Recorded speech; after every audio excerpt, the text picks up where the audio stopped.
누구든 어떤 승리든 쉬운 길은 없죠. 하지만 지난 지방선거에서 컷오프라는 큰 위기를 돌파하면서 더 값진 승리 드라마를 쓴 분이 있습니다.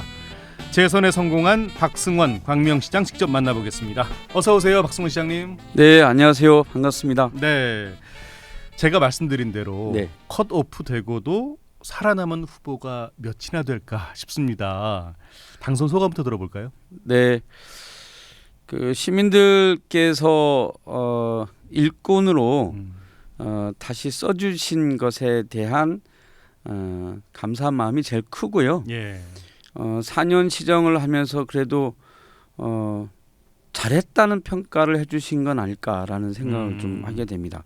제가 일하면서 늘 하는 말씀들이 있는데 예. 위대한 도시는 위대한 시민이 만듭니다라고 하는 얘기를 늘 각종 행사에서 말씀을 드리거든요. 시민들께서 저를 다시 선택해 주셨으니까 더 큰 책임감으로 위대한 시민들과 함께 위대한 시민을 만들어 가도록 최선을 다하고자 합니다. 알겠습니다. 예. 위대한 시민이라는 단어를 계속 강조해주고 계신데 네. 그럼에도 불구하고 그 과정을 또 잊지 못하실 것 같아요. 경선도 치르지 못하고 컷오프 됐던 순간이요. 뭐 이모경 국회의원은 또 이런 말을 했더라고요. 죽었다 살아난 박승원 후보다 이런 얘기도 했던데 네. 다시 일어서기까지 주변에서 어떤 응원들을 해주시던가요? 가장 큰 반응은 이게 이러면 안 되지, 뭐 이럴 수 있는 거야? 라고 하는 반응들이 굉장히 컸습니다. 그러니까 예. 당연히 경선은 당연한 거라고 시민들이 늘 생각하고 있었던 거였고요. 그래서 시민들이 이제 어이없는 이런 결정에 대해서 그 몸으로 많이 보여주신 것 같아요. 실제로 이렇게 컷오프 되거나 뭐 이러면 사실 캠프에 사람도 안 오고 뭐 이럴 수 있을 텐데 꾸준히 많은 시민들이 찾아오셔서 이것은 당연히 이제 뭐 중앙당에 재신 신청하고 예. 경선할 수 있도록 해야 된다라고 해서 시민들께서 응원 많이 해주시고 또 제가 여의도 중앙당사 앞에서 2박 3일간 단식 농성을 했는데 그렇죠. 제가 단식 농성 하기 전부터 시민들께서 먼저 여의도 중앙당사 앞에 가서 공정하게 경선할 수 있도록 해라라고 하는 집회를 좀 많이 했었고요. 그래서 시민들이 그런 끝까지 저를 지켜주시고 예. 또 믿어주시고 함께해 주신 덕분에 제가 살아날 수 있었습니다. 자, 그리고 6일 지방선거에서 재선된 이후에 선택한 첫 행보가 역시 민생 현장이셨습니다. 경제 회복이라는 4년 시정의 큰 그림으로 이해하면 될까요? 제가 선거운동 기간 내내 그리고 끝난 다음에도 맨 처음으로 말씀드렸던 것이 뭐였냐면 코로나19로 피해본 그런 이제 자영업자들이나 그런 어려운 환경에 있는 분들을 먼저 구제하는 일들을 하겠다. 민생 경제 회복하는 일을 하겠다라는 말씀을 많이 드렸어요. 그리고 제가 선거운동 시작할 때 광명 전통시장, 새마을 전통시장 이런 곳을 먼저 찾아뵀었어요. 그런데 그분들께서 끝나고 나면 특히 이 새마을시장 같은 경우에는 큰 시장을 지금 광명시장 부르는데 거기보다 더 많이 좀 신경 써줬으면 좋겠다. 그 주변에 이제 재개발 뉴타운으로 많은 시민들이 이사를 좀 가고 있거든요. 그런 말씀을 해주셔서 가장 어려운 곳에 먼저 찾아가야 되겠다. 그래서 그것이 어쩌면 조금이라도 희망이 되지 않을까 싶어서 새마을시장이 제일 먼저 찾아가서 광명 전통시장 큰 시장보다 더 많은 관심 갖고 앞으로 좀 지원하고 역할을 하겠다는 말씀을 드리면서 맨 먼저 찾아뵙고요. 지금도 시정혁신기획단 만들어서 민선 8기 준비하고 있는데 거기에 민생경제회복위원회를 별도로 두어서 현재 경제 굉장히 위기지 않습니까? 그것과 더불어서 코로나로 인해서 피해본 사람들에 대한 구제 방법들을 찾을 수 있는 민생경제회복위원회를 별도로 두고 그 준비를 좀 하고 있습니다. 그래서 지금 가장 중요한 것은 민선 8기에 이런 코로나로 인해서 피해본 사람들을 먼저 구제하고 지원하는 역할을 하는 것이 제일 중요하겠다라는 생각을 하고 있습니다. 앞서 잠깐 언급을 해주셨는데 이번 승리가 지난 4년에 대한 시민들의 냉정한 평가이지 않겠나 싶습니다. 스스로 지난 4년간의 광명시정을 좀 평가해 본다면요. 시민들께서 저를 많이 믿어주신 것 같아요.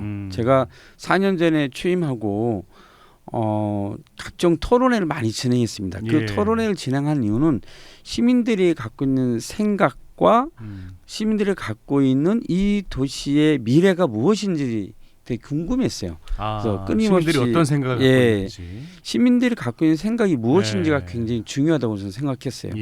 그래야 그 도시의 미래를 제대로 설계할 수 있다고 생각했거든요. 그래서 토론회를 정말 많이 진행했고 그것에 의해서 정말 많은 정책 제안을 받고 실행하고 함께 평가했습니다. 그것에 의해서 거의 지난 4년 동안 일을 해왔는데 그래서 우리 생활 정책들에 대한 변화가 굉장히 많았습니다. 가장 큰 게 안양천, 목감천이 시민공원으로 바뀌고 철산역과 광명 사거리역에 노점상을 정비하고 그리고 생활문화 복합시설도 많이 만들고 뭐 이런 것들을 하나하나 추진해가면서 시민과 함께 해온 것 그것이 시민들한테 사랑받는 이유가 아니었을까. 만약에 제가 사랑받는 이유가 있다면 그렇게 생각합니다. 알겠습니다. 자, 이제 광명시의 시정은 연속성을 가져갈 수 있게 됐습니다. 시장님, 시민들의 관심사이기도 한 특히 광명 뉴타운하고 재건축 사업이요. 속도를 낼 수 있겠죠? 지금은 속도를 더 낼 수밖에 없습니다. 왜냐하면 광명시는 3기 신도시가 향후 10년 전후로 해서 마무리되지 않겠습니까? 그러면 이 구도심 지역에 대한 재개발, 재건축 사업들도 속도를 내줘야 이 원도심과 신도시 간의 균형 있는 성장을 할 수 있지 않겠어요? 도로나 교통이나 공공시설이나 이런 것들을 골고루 갖출 수 있게끔 하는 것이 필요하기 때문에 그것에 대한 속도를 좀 내고 있습니다. 그래서 광명시 1980년대 후반에 지어진 철산동, 하안동 지역에 대한 공동주택에 대한 재건축 사업들을 잘 진행하기 위해서 지구단위 계획 수립 용역을 현재 진행을 좀 하고 있어요. 그래요? 그래서 이런 사업들을 차근차근 해서 체계적으로 구도심 지역도 재개발 재건축 사업을 할 수 있게끔 준비를 좀 하고 있습니다. 자, 그리고 광명시는 특히 업사이클과 친환경 산업에 주목하고 있는 것으로 제가 알고 있는데 앞으로 어떤 보완 계획 갖고 계실까요? 업사이클 아트센터는 업사이클 클러스터로 새롭게 이제 저희가 한 150억의 예산을 들여서 새로 짓습니다. 그래서 업사이클과 관련된 재료 은행을 그 안에 만들고 거기에 작가들을 좀 유치하고 그걸 판매 유통까지 할 수 있는 업사이클 클러스터를 새로 좀 만들게 되고요. 그리고 그동안 광명시가 탄소 중립 실천 부분에서 선도 도시로 평가받아서 대통령 표창도 받고 그랬는데 앞으로는 그 탄소 실천하는 시민들한테 일정적으로 포인트를 좀 드리려고 그래요. 그래서 뭐 전기차를 구매한다든지 태양광을 설치한다든지 또는 채식을 좀 많이 한다든지 아니면 뭐 어떤 전기세를 절감하기 위한 어떤 행동을 했다든지 이런 것들을 정확하게 좀 어떤 하나의 제도화 시스템화해서 그것들의 그런 이제 실천한 시민들한테 포인트를 드리려고 그래요. 포인트가 쌓인 만큼. 그러면 지역 화폐로 드릴 수 있고 친환경 제품으로 대신 드릴 수도 있고 그래서 실제로 탄소 실천을 구체적으로 할 수 있는 그런 탄소 실천 도시를 만들어가는데 중점적인 역할을 좀 하려고 합니다. 이 질문도 좀 드려볼까요? 지난 4년 임기 동안 시민들에게 가장 인기 많았던 사업이라고 하면은 어떤 걸 드실 수 있을까요? 그게 이제 조금 전에 말씀드렸던 안양천, 목감천을 이제 공원화하는 사업들이었는데요. 그래서 그 2년 반 동안의 코로나 상황에서 사실 안양천, 목감천은 우리 시민들의 그 방역 쉼터가 됐습니다. 맞습니다. 굉장히 많은 분들이 그곳에서 나와서 쉬고 또 운동도 하고 산책할 수 있는 공간이 되었는데요. 그렇게 하다 보니까 인근에 안양천 유역에 8개 지방자치단체가 있어요. 안양, 군포, 또 의왕, 그 서울에는 구로금천, 영등포, 양천 이 도시들 8개 지방 정부가 함께 안양천을 명소화하자라고 하는 협약도 하고 5년 후에는 국가 정원으로 만들어보자라는 그런 약속도 서로 했거든요. 그렇게 해서 시민들이 가장 좋아하는 공간으로 만들었는데 저녁에 야간 경관 조명까지 만들어놔서 요즘은 뭐 연인들의 데이트 코스로도 많이 찾아오고 있습니다.